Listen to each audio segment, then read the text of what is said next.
Hello everyone, welcome to my channel. तो आज हम लेकर के आए हैं एनसीईआरटी बुक क्लास 10 के हिस्ट्री को, भारत समकालीन विश्व, जिसमें आज का हमारा हमारा चैप्टर है औद्योगिकीकरण का युग। और इसमें इस चैप्टर का टॉपिक है उपनिवेशों में औद्योगिकीकरण। तो औद्योगिक क्रांति की शुरुआत आपको पता ही होगा कि सबसे पहले यूरोपीय देशों में हुआ था और धीरे धीरे पूरे विश्व में फैल गया। और जब वाष्प इंजन का आविष्कार इंग्लैंड में हुआ तो इसमें क्रांति सी आ गई और लोगों के रहन सहन में, आर्थिक स्थिति, सामाजिक स्थिति, सांस्कृतिक स्थिति में बहुत सारा परिवर्तन हुआ। लोगों के रहन सहन भी चेंजिंग हो गया पहले की अपेक्षा। तो औद्योगिक क्रांति से एक पूरे विश्व में क्रांति सी लहर आ गई और लोगों के रहन सहन में आमूलचूल परिवर्तन देखने को मिला। तो आइए देखते हैं उपनिवेशों में औद्योगिकरण की शुरुआत जब औद्योगिक क्रांति का मतलब क्या हुआ? औद्योगिक क्रांति का मतलब कि जब पूरे उद्योग पर ही पूरे विश्व में उद्योग की स्थापना, बहुत तेजी से उद्योग की स्थापना होना शुरू हो गया। पहले तो यूरोपीय कंट्री में और इसके बाद पूरे विश्व में। तो उसी को औद्योगिक करण का युग कहते हैं। और इसी में आज हम लोग पढ़ेंगे उपनिवेशों में औद्योगिकरण, यानी जहाँ पर दूसरे देशों का, जिस कंट्री में उपनिवेश था, तो वहाँ पर औद्योगिकरण किस प्रकार से हुआ। तो आइए देखते हैं इस टॉपिक में कि अब जैसे भारत को ही लेते हैं कि अब भारत पर एक नज़र डालें, क्योंकि भारत भी उस समय जब औद्योगिक क्रांति आई थी तो उस समय इंग्लैंड का उपनिवेश था। तो भारत पर नजर डालें और देखिए कि एक उपनिवेश का औद्योगिकरण कैसे होता है। तो यहाँ भी हम कारखाना उद्योग के साथ साथ गैर मशीनी क्षेत्र पर भी ध्यान देंगे और हमारा अध्ययन मुख्य रूप से कपड़ा उद्योग तक ही सीमित रहेगा। तो सबसे पहले तो कपड़ा उद्योग को ही लगाया गया था और जब औद्योगिक क्रांति आई थी तो कपड़े से शुरुआत हुई थी, कपड़े के उद्योग से ही शुरुआत हुई थी इसकी। तो भारतीय कपड़े का युग कैसा रहा था उसको देखते हैं। औपनिवेशिक युग में जब औपनिवेशिक युग था उस समय भारतीय कपड़े का युग कैसा रहा था, भारतीय कपड़े की स्थिति क्या थी। मशीन उद्योगों के युग से पहले अंतर्राष्ट्रीय कपड़ा बाजार में भारत के रेशमी और सूती उत्पादों के ही दबदबा रहता था। उस समय भारत का कपड़ा, जो रेशमी कपड़ा हुआ करता था, तो उसको अंतर्राष्ट्रीय बाजार में इसको मान सम्मान मिलता था, इसको हम इस तरह से बोल सकते हैं। इसका बहुत बड़ा दबदबा था भारतीय कपड़ा का, खास करके रेशमी और सूती कपड़ों को अंतर्राष्ट्रीय बाजार में। बहुत सारे देशों में मोटा कपास पैदा होता था, लेकिन भारत में पैदा होने वाला कपास महीन किस्म का होता था। भारत का जो कपास होता था उसका क्वालिटी सब और जो देश में जो कपास हुआ करता था उस देशों के कपास की अपेक्षा भारतीय कपास की क्वालिटी बहुत अच्छी थी। अर्मीनियन और फारसी सौदागर पंजाब से अफगानिस्तान, पूर्वी फारस और मध्य एशिया के रास्ते यहाँ की चीज़ें लेकर जाते थे। यहाँ के बने महीन कपड़ों के थान ऊँटों की पीठ पर लादकर पश्चिमोत्तर सीमा से पहाड़ी दर्रों और रेगिस्तानों के पास ले जाते थे। दर्रों यानी पास से होकर के, दर्रे से होकर के ऊँट पर लाद करके यहाँ के जो कपड़े हुआ करता था उसको, महीन कपड़े को, फैंसी कपड़ा इसको बोल सकते हैं, तो महीन कपड़ों के साथ ऊँटों की पीठ पर लाद करके ले जाया करते थे सौदागर, पंजाब से अफगानिस्तान और पूर्वी फारस और मध्य एशिया के रास्ते से, दर्रे के रास्ते से तो रेगिस्तान के पार ले जाते थे। मुख्य पूर्व औपनिवेशिक बंदरगाहों से फलता फूलता समुद्री व्यापार चलता था। गुजरात के तट पर स्थित सूरत बंदरगाह के जरिए भारत खाड़ी और लाल सागर के बंदरगाहों से जुड़ा हुआ था। कोरोमंडल तट पर मछलीपट्टनम और बंगाल में हुगली के माध्यम से भी दक्षिण पूर्वी एशियाई बंदरगाहों के साथ खूब व्यापार चलता था। तो इस प्रकार से देख रहे हैं आप कि सूती वस्त्र का जो सूती वस्त्र और रेशमी वस्त्र भारत का हुआ करता था, भारतीय सूती वस्त्र हो या फिर भारतीय रेशमी वस्त्र हो, उसका अंतर्राष्ट्रीय बाजार में बहुत ही दबदबा था। अंतर्राष्ट्रीय बाजार में मांग थी उसको, और वहाँ अंतर्राष्ट्रीय बाजार में यहाँ जो अफगानिस्तान और पूर्वी फारस से होकर के अर्मीनिया के और फारसी सौदागर ले जाया करते थे महीन किस्म का कपड़ा, भारतीय कपड़ा को, और उसको गुजरात के तट पर स्थित सूरत बंदरगाह के जरिए भारत खाड़ी और लाल सागर के बंदरगाहों से जुड़ा हुआ था ये मुख्य औपनिवेशिक बंदरगाह, और जिसे व्यापार, समुद्री व्यापार चलता था। कोरोमंडल तट पर मछलीपट्टनम और बंगाल में हुगली के माध्यम से भी दक्षिण पूर्व एशियाई बंदरगाहों के साथ खूब व्यापार होता था भारतीय कपड़े का। निर्यात व्यापार के इस नेटवर्क में बहुत सारे भारतीय व्यापारी और बैंकर सक्रिय थे और वे उत्पादन में पैसा लगाते थे, चीज़ों को लेकर जाते थे और निर्यातकों को पहुंचाते थे। तो इस प्रकार से देखते थे वो जो व्यापारी हुआ करते थे बहुत ही सक्रिय थे उस समय, और वो उत्पादन में पैसा लगाते थे, चीज़ों को लेकर के जाते थे और निर्यातकों को पहुंचाते थे वहाँ। माल भेजने वाले आपूर्ति सौदागरों के जरिए बंदरगाह नगर देश के भीतरी इलाकों से जुड़े हुए थे और ये सौदागर बुनकरों को पेशगी देते थे। बुनकरों से तैयार कपड़ा खरीदते थे और उसे बंदरगाहों तक पहुंचाते थे। बंदरगाह पर बड़े जहाज मालिक और निर्यात व्यापारियों के दलाल कीमत पर मोल भाव करते थे और आपूर्ति सौदागरों से माल खरीद लेते थे, सौदागर से माल खरीद लेते थे। 1750 के दशक तक भारतीय सौदागरों के नियंत्रण वाला यह नेटवर्क टूटने लगा था। 1750 का दशक जब आया तो भारतीय सौदागरों के नियंत्रण वाला यह नेटवर्क धीरे धीरे टूटने लगा। यूरोपीय कंपनियों की ताकत बढ़ती जा रही थी और पहले उन्होंने स्थानीय दरबारों से कई तरह की रियायतें हासिल की और उसके बाद उन्होंने व्यापार पर इज्जतदारी अधिकार प्राप्त कर लिए। इससे सूरत और हुगली दोनों पुराने बंदरगाह कमजोर पड़ गए। तो इन बंदरगाहों से होने वाले निर्यात में नाटकीय कमी आई और पहले जिस कर्जे से व्यापार चलता था वह खत्म होने लगा। नाटकीय ढंग से यहाँ पर निर्यात में कमी आई और जिस प्रकार से पहले जिस प्रकार से कर्जे से व्यापार चलता तो वह सब समाप्त हो गया, खत्म होने लगा। धीरे धीरे स्थानीय बैंकर दिवालिया हो गए। 17वीं सदी के आखिरी सालों में सूरत बंदरगाह से होने वाले व्यापार का कुल 1.6 करोड़ रुपये था और 1740 के दशक तक यह गिरकर केवल 30 लाख रुपए रह गया था। सोचिए कितना ज्यादा, 1.6 करोड़ से गिर करके 30 लाख रुपया मात्र रह गया था 1740 के दशक तक। इतना ज्यादा नुकसान हुआ था, इतना ज्यादा इसका व्यापार में इसका जो मूल्य था रुपया में, कुल मूल्य के जो रुपये थे उसमें इतनी ज्यादा गिरावट आ गई थी। 1.6 करोड़ रुपये से 30 लाख रुपये रह गया था। सोचिए इतना ज़्यादा नुकसान हुआ था। इसको नाटकीय ढंग से निर्यात जो बंदरगाह थे वो पूरा जहाँ से व्यापार चलता था वो खत्म होने लगा और धीरे धीरे स्थानीय बैंकर भी दिवालिया होने लगे। तो ये यूरोपीय कंपनी की जो ताकत बढ़ रही थी उसका ही परिणाम ये था। तो जैसे जैसे यूरोपीय कंपनी की ताकत बढ़ती गई वैसे वैसे भारतीय कपड़ों के मूल्य में गिरावट आते गई और भारतीय कपड़ों के मूल्य में इतना ज़्यादा गिरावट आ गया कि दिवालिया बना दिया।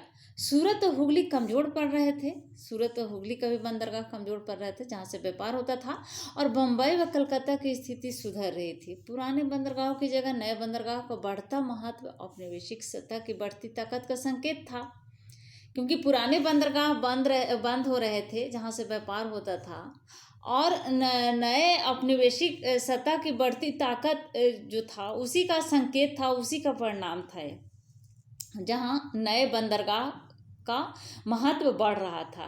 तो नए बंदरगाहों के जरिए होने वाले व्यापार यूरोपीय कंपनियों के नियंत्रण में था और यूरोपीय जहाज़ों के जरिए होता था, यूरोपीय जहाज़ के जरिए होता था और इसका नियंत्रण पूरे यूरोपीय कंपनी के हाथ में था। बहुत सारे पुराने व्यापारी घराने ढह चुके थे, जो बचे रहना चाहते थे उनके पास भी यूरोपीय व्यापारी कंपनियों के नियंत्रण वाले नेटवर्क में काम करने के अलावा और कोई चारा नहीं था और कोई दूसरा रास्ता नहीं था। जो बचे खुचे थे वो भी यूरोपीय व्यापारी कंपनियों के नियंत्रण में ही काम करने लगे और उनके पास कोई चारा नहीं था। वो काम करने के लिए यूरोपीय कंपनी के नियंत्रण वाले नेटवर्क में काम करने के लिए मजबूर हो गए। तो इन बदलावों ने बुनकरों और अन्य कारीगरों की जिंदगी को किस तरह से प्रभावित किया, आप समझ सकते हैं। सोचिए कितना ज़्यादा प्रभावित किया। तो अब देखते हैं कि बुनकरों का क्या हुआ। सोचिए 1.6 लाख से मात्र 30 लाख, सॉरी लाख नहीं, 1.6 करोड़ से 1740 का दशक आते आते भारतीय कपड़ों का मूल्य में गिरावट आकर के मात्र रह गया था 30 लाख रुपया। तो इतना ज़्यादा बुनकरों और कारीगरों की जिंदगी में इतना ज़्यादा परिवर्तन आया और ये प्रभावित किया औपनिवेशिक शक्तियाँ। तो जैसे जैसे औपनिवेशिक शक्तियाँ बढ़ती गई वैसे वैसे भारतीय बुनकरों कारीगरों की जिंदगी बहुत ज़्यादा प्रभावित होता चला गया और वे मजबूर हो गए यूरोपीय व्यापारी कंपनियों के नियंत्रण वाले नेटवर्क में काम करने के लिए। अब हम लोग देखते हैं बुनकरों का क्या हुआ। जब औपनिवेशिक शक्तियाँ बढ़ी तो बुनकरों का क्या हुआ, आइए देखते हैं एक नज़र। तो 1760 के दशक के बाद ईस्ट इंडिया कंपनी की सत्ता के सुदृढ़ीकरण की शुरुआत में भारत के कपड़ा निर्यात में गिरावट नहीं आई। ब्रिटिश कपास उद्योग अभी फैलना शुरू नहीं हुआ था और यूरोप में बारीक भारतीय कपड़ों की भारी मांग थी। इसलिए कंपनी भी भारत से होने वाले कपड़े के निर्यात को ही और फैलाना चाहती थी, क्योंकि भारतीय कपड़ों को उस समय बहुत ज़्यादा मांग थी यूरोपीय अंतर्राष्ट्रीय बाजार में, यूरोपीय कंट्री में। तो 1760 और 1770 के दशकों में बंगाल और कर्नाटक की राजनीतिक सत्ता स्थापित करने से पहले ईस्ट इंडिया कंपनी को निर्यात के लिए लगातार सप्लाई आसानी से नहीं मिल पाती थी। बुने हुए कपड़े को हासिल करने के लिए फ्रांसीसी, डच और पुर्तगालियों के साथ साथ स्थानीय व्यापारी भी होड़ में रहते थे। तो इस प्रकार बुनकर और आपूर्ति सौदागर खूब मोल भाव करते थे और अपना माल सबसे ऊंची बोली लगाने वाले खरीदार को ही बेचते थे। लंदन भेजे गए अपने पत्र में कंपनी के अफसरों ने आपूर्ति के मुश्किल और ऊंचे दामों को बार बार जिक्र किया है। तो आपूर्ति जो कंपनी थी तो ये पुर्तगाली के साथ साथ स्थानीय व्यापारी की होड़ जो लगी हुई थी उसमें बुने हुए कपड़ों को हासिल करने के लिए होड़ लगी थी। और ये फ्रांसीसी, डच और पुर्तगाली कंपनी थी, व्यापारी थे और इन लोगों ने होड़ लगा करके रखे थे। तो इस प्रकार से आप देख सकते हैं कि 1760 और 70 के दशकों में बंगाल और कर्नाटक में राजनीतिक सत्ता स्थापित करने से पहले ईस्ट इंडिया कंपनी को निर्यात के लिए लगातार सप्लाई आसानी से नहीं मिल रही थी। बुने हुए कपड़ों को हासिल करने के लिए फ्रांसीसी, डच और पुर्तगालियों के साथ साथ स्थानीय व्यापारी भी होड़ लगा करके रखे हुए थे और इस प्रकार से बुनकर और आपूर्ति सौदागर खूब मोल भाव करते थे। लेकिन एक बार ईस्ट इंडिया कंपनी की राजनीतिक सत्ता स्थापित हो जाने के बाद कंपनी व्यापार पर अपने एक अधिकार का दावा कर सकती थी। फलस्वरूप उसने प्रतिस्पर्धा खत्म करने, लागतों पर अंकुश रखने और कपास व रेशम से बनी चीज़ों की नियमित आपूर्ति सुनिश्चित करने के लिए प्रबंधन और नियंत्रण की एक नई व्यवस्था लागू कर दी। यह काम कई चरणों में किया गया। ब्रिटिश ईस्ट इंडिया कंपनी जब राजनीतिक सत्ता ब्रिटिश ईस्ट इंडिया कंपनी की राजनीतिक सत्ता जब स्थापित हो गई तो सब अपने हाथों में ले लिया जितना भी एक अधिकार था। तो व्यापार पर अपने एक अधिकार का दावा कर दी और प्रतिस्पर्धा खत्म करने के लिए लागत पर अंकुश रखने और कपास और रेशम से बनी चीज को नियमित आपूर्ति सुनिश्चित करने के लिए प्रबंधन नियंत्रण की एक नई व्यवस्था लागू कर दी। और ये काम एक चरण में नहीं हुआ, कई एक चरण में किया गया इस काम को। पहला चरण में था कंपनी ने कपड़ा व्यापार में सक्रिय व्यापारों और दलालों को खत्म करने और बुनकरों पर ज़्यादा प्रत्यक्ष नियंत्रण स्थापित करने की कोशिश की। ये पहला चरण था। पहला चरण में कंपनी क्या की? पहला चरण में कंपनी ये की कपड़ा व्यापार में सक्रिय व्यापारियों और दलालों को खत्म करने के लिए सोची और इसके लिए बुनकरों पर ज़्यादा प्रत्यक्ष नियंत्रण स्थापित करने की कोशिश की।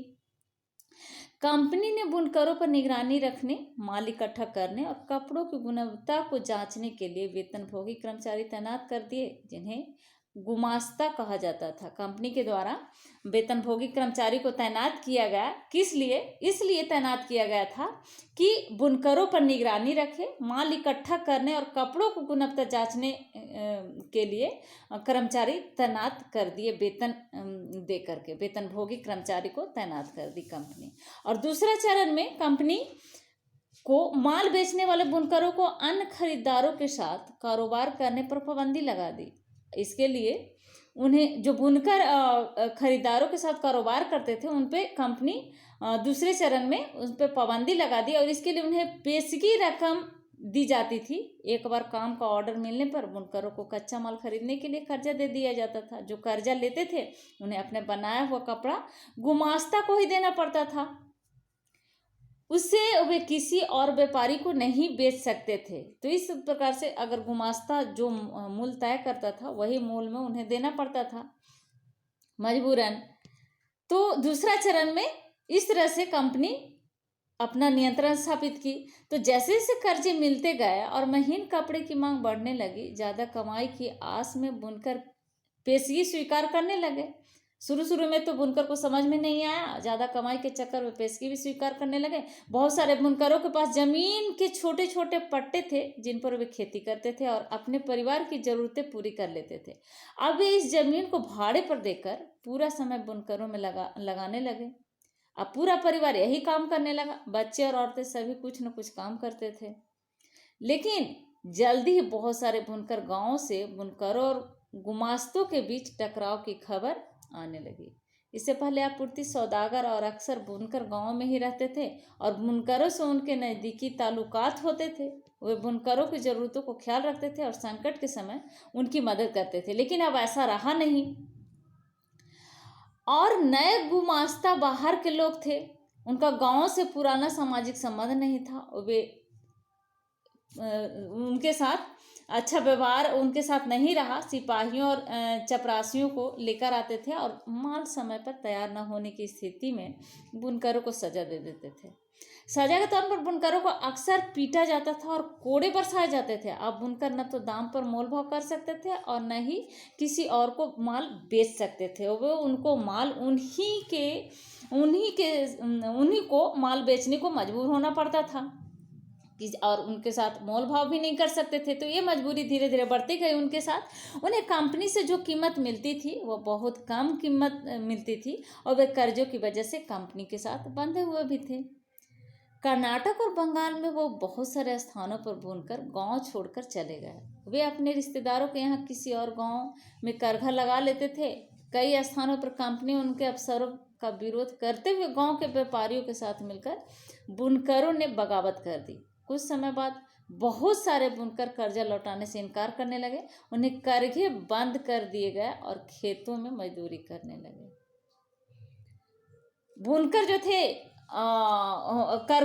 लास्ट में बुनकर क्या किए, करघे को बंद कर दिया और अपने जो खेती था उसी में छोटा मोटा जो खेती था उन्हें अपना खेत में मजदूरी करने लगे।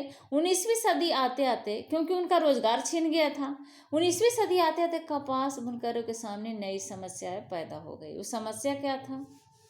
क्योंकि वो समस्या ये था कि उनके साथ जो इनकम भी बंद हो गया था। उनके जो रोजगार थे वो भी छीन गए थे।